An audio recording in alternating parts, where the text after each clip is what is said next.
Um, I think I've always been very um, self-possessed and have embraced my strengths and weaknesses even as they change.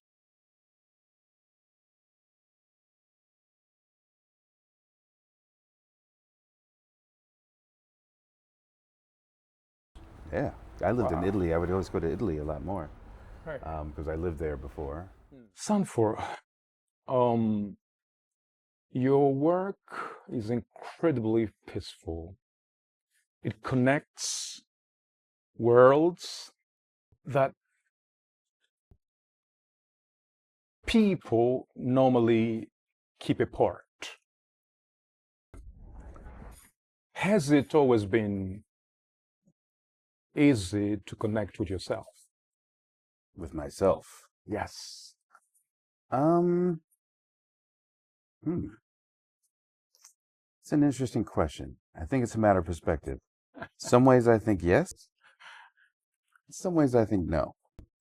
Um, I think I've always been very um, self-possessed and have embraced my strengths and weaknesses even as they change. Um, Probably not so much when I was very, very young. Actually, I think when I was very, very young, yes, I did it very well. And then there's, the weird years, between, let's say, 8 and 14 or so, which was like, who am I? What am I doing? 15 or 16, I started to gain some clarity of who I might be. Even though I was young, I wasn't fully formed, but I felt like I had an idea. And I was very lucky to have an older brother and older sister and a family that sort of nurtured all of us feeling free to be who we were. So, yes, I think that part of the connection has always been there. And then living in various countries and traveling, I would find out more about myself. But then I have moments as I've gotten older where I've been doing what I've been doing for so many years. I started taking art seriously probably when I was a teenager, which helped me form my identity, I think. But that's been my only identity or my soul, my very but yeah, as I get older, sometimes I wonder what other Sanfords there might have been because I've been so heavily focused since I was a youth. So, and now I have kids. So I'm also seeing myself through them, the good, the bad, and the ugly, and the things that I have to change about myself so that they don't pick up my baggage, you know, and I don't leave them with unneeded baggage. I'm sure they'll develop their own as we all do. Baggage. Hmm. Oh, tell me more about that. About baggage? Yes. Um,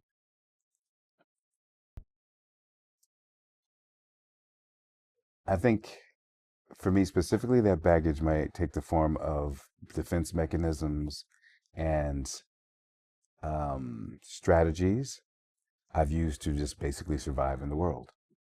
Um, Being a Black American in America, being a Black American outside of America, being an American outside of America, um, growing up in the time when I grew up, I probably have some degree of ADHD. I'm quite sure I do, but those weren't really words. That wasn't part of the language. It wasn't part of the culture when I was growing up. So, as many people my age had to, we figured out strategies to cope. Um, and with that, I think comes with some baggage, depending on, what forms that those strategies take. So what it boils down to now for me is like, patience and being very present and paying attention and making contact and not assuming that people know what I'm thinking and assuming they know what is going on, but being sort of explicit and being able to communicate that. I think it's very important as an example, to be able to do that for my children so they have an idea of how to communicate as they grow up and deal with hard things. Mm. And you haven't asked the question yet, have you? I think I have. I think I have. You mentioned Japan. Yes. I didn't mention Japan by name, but I mentioned living abroad. But yes, I read about that. Japan. That's the reason I brought it. Sure. How was it? Transformative. Transformative. It was transformative for me. Once again, I think I was looking at it from 2 or 3 different perspectives. As an American in Japan, as an African American in Japan, after having lived in Italy for a year and had that same experience of being a Black American and an American in another country, the relationship between the U.S. and Italy and Europe is different than the relationship between the U.S. and Japan. Mm. And obviously those cultures are vastly different, Japan and Europe in general. So it was transformative to me because I felt like I was hyper visible, like very easy to pick me out of a crowd, very easy to see me. So in some way I got a lot of attention, but I was also invisible because in Japan, invisible, yeah, because in Japan, if you're a foreigner, you're just a foreigner. You're not part of the tribe. You know what I mean? So it's easy to just say, oh, you're just visiting or just a tourist. You're not part of my universe or my world, so I don't have to pay attention to you. Other than like, oh, we don't see many of you here. And that was in the early 90s. So, things may be a bit different now, but it was definitely more rare to see,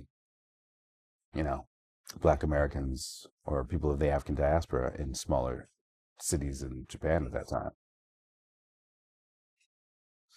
So it's different to be Black in America, in Japan, in Paris. Yeah. Yeah. But I would probably say there's more similarities between being Black in Paris to being Black in Japan than there were in the U.S. And I say this specifically because, of course, we all know about the great writers and musicians that all came to Paris to, to create, to relax, to be celebrated, where they weren't being treated that well in the U.S. And a very similar thing happened in Japan in the 90s with a lot of the rap and hip hop groups. They weren't able to perform in the U.S. because the U.S. was running a campaign saying that it was negative and dangerous, violent music. So a lot of venues stopped, hosting those type of shows. And Japan was wide open, and all those musicians came through. So, Two Live Crew, Tribe Called Quest, Snoop Dogg, you name it, all of them, everybody was coming through Japan at the same time I was there. So it sort of reminded me of what I would read about with James Baldwin and Miles Davis and those types being here in Paris.